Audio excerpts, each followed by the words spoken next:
तो ये हमारी 5th video Striver's A to Z D से कोर्स की, ठीक है, जिसके अंदर हम आज पढ़ने वाले हैं हमारे लूप का कॉन्सेप्ट, फॉर लूप यहाँ पे हम समझने वाले हैं, ठीक है। तो हमने हमारी अभी तक जितनी प्रॉब्लम सॉल्व की सबको टिक मार्क कर दिया कि हमने इनपुट आउटपुट कैसे लिया, टाइप क्या होते हैं, ठीक है, कैसे इन पर काम करते हैं, इफ एल्स कंडीशन कैसे लिखते हैं, क्या एक्चुअली उनका सिंटैक्स होता है, क्या क्या वर्किंग होती है उनकी, ठीक है। और हमने ये भी सीखा कि जीरो अगर होता है हमारे इफ के अंदर कंडीशन के अंदर तो ही वो फॉल्स होता है, उसके अलावा कोई भी वैल्यू होती है तो वो हमारी यहाँ पे ट्रू कंसिडर की जाती है, ठीक है। जीरो या नल की बात कर लो, क्योंकि नल को भी हम जीरो से ही रिप्रेजेंट करते हैं इनसाइड लाइक द बैकएंड की बात करूँ तो यहाँ पे, ठीक है।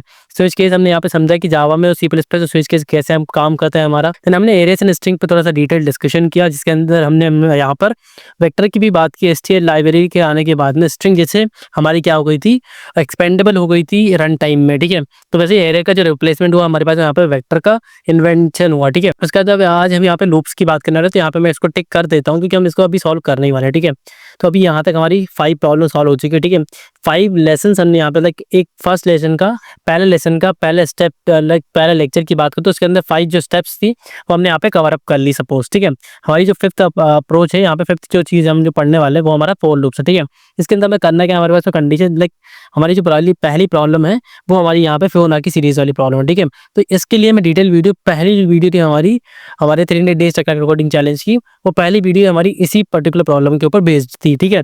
अब यहाँ पे हम इसको सॉल्व क्या करने वाले हैं, हमको यहाँ पे हमारी फिबोनाची सीरीज यहाँ पे फाइंड आउट करनी है। फिबोनाची सीरीज होती क्या है कि पिछले 2 नंबर का जो सम होता है वो तीसरा नंबर होता है हमारा, ठीक है।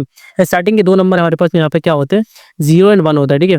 फिर 0 और 1 को प्लस करूंगा तो यहाँ पे हमारे पास में फिर 1 आ जाएगा, फिर 1 एंड 1 को प्लस करूंगा तो यहाँ पे 2 आ जाएगा, फिर 2 और 1 को प्लस करूंगा तो 3 आएगा, और ऐसे करके हमारे पास 5 आ जाता है, 8 आ जाता है, ऐसे ही सीक्वेंस चलता रहता है, ठीक है। जब इस प्रॉब्लम में हम सिंपल करना है क्या, हमारे पास एक n आ रहा होगा इनपुट पे, हमें क्या करना है nth फिबोनाची नंबर यहाँ पे प्रिंट करना है, ठीक है। तो यहाँ पे सिंपल मैं क्या करूंगा, यहाँ पे लॉन्ग ले लूंगा।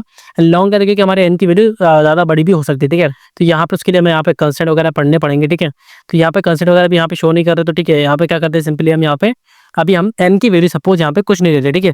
एंड यहाँ पे मैं क्या करूँगा, सीन करूंगा n को, ठीक है, क्योंकि इनपुट में आ रहा होगा तो सीन करेंगे, हम क्या करेंगे n को सीन कर लिया। फिर उसके बाद में यहाँ पे क्या करेंगे, 3 लॉन्ग वेरिएबल यहाँ पे हम बनाने वाले हैं, ठीक है। हमारा f1 रहेगा, f2 रहेगा, f3 रहेगा, ठीक है। तो यहाँ पे हमारे पास क्या होगा, f1 की वैल्यू इनिशियली क्या रहेगी, हमारी 0 रहेगी, ठीक है। एंड हमारा जो f2 रहेगा इक्वल f3 रहेगा एंड इक्वल क्या रहेगा, 1 रहेगा। अभी हमारे f2 और f3 की जो वैल्यू रहेगी वो क्या रहेगी, हमारी सपोज हमारी 1 रहेगी, ठीक है। एंड इसके अंदर हमारा जो n होगा यहाँ पे माइनस माइनस करते हैं क्योंकि हमारे एक इंडेक्स हम यहाँ पे ले चुके हैं, ठीक है।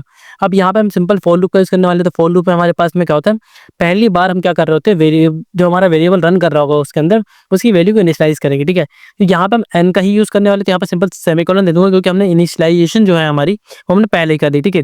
अब बात करेंगे सेकंड चीज के अंदर क्या होती है, कंडीशन की बात आती है। तो यहाँ पे हम क्या कंडीशन देने वाले हैं, जब तक हमारा n 0 नहीं हो जाता, ठीक है। तो फिर आप यहाँ सिंपली n लिख सकते हैं, फिर n ग्रेटर देन 0 लिख सकते हैं, ठीक है। उसके अंदर सेमीकोलन करके आपको क्या करना है, n माइनस माइनस करना है, ठीक है। तो मैं यहाँ पे जो कंडीशन लगाने की जगह बेटर कंडीशन में मान के चलता हूँ, सिंपल n लिखना, ठीक है।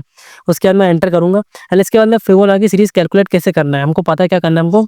जो हमारा f3 होगा, मतलब जो हमारा नया एलिमेंट आ रहा होगा, क्या होगा, पिछले 2 एलिमेंट्स का सबमिशन होगा, मतलब f1 प्लस f2 होगा हमारा, ठीक है।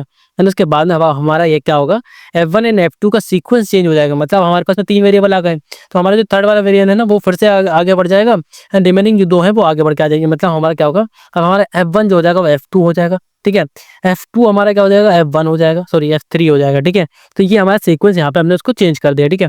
इसके बाद में यहाँ लूप के बाहर आके यहाँ पे सिंपल आपको क्या करना है, सी आउट करना है। आपको सी आउट का करना है हमको यहाँ पे हमारा f3 जो हमारा लास्ट एलिमेंट होगा वही हमारा रिजल्ट होगा, ठीक है। एंड एंडल कर दूंगा ताकि हमारा जो है नेक्स्ट लाइन में हमारा अगला आउटपुट के लिए चला जाए, ठीक है।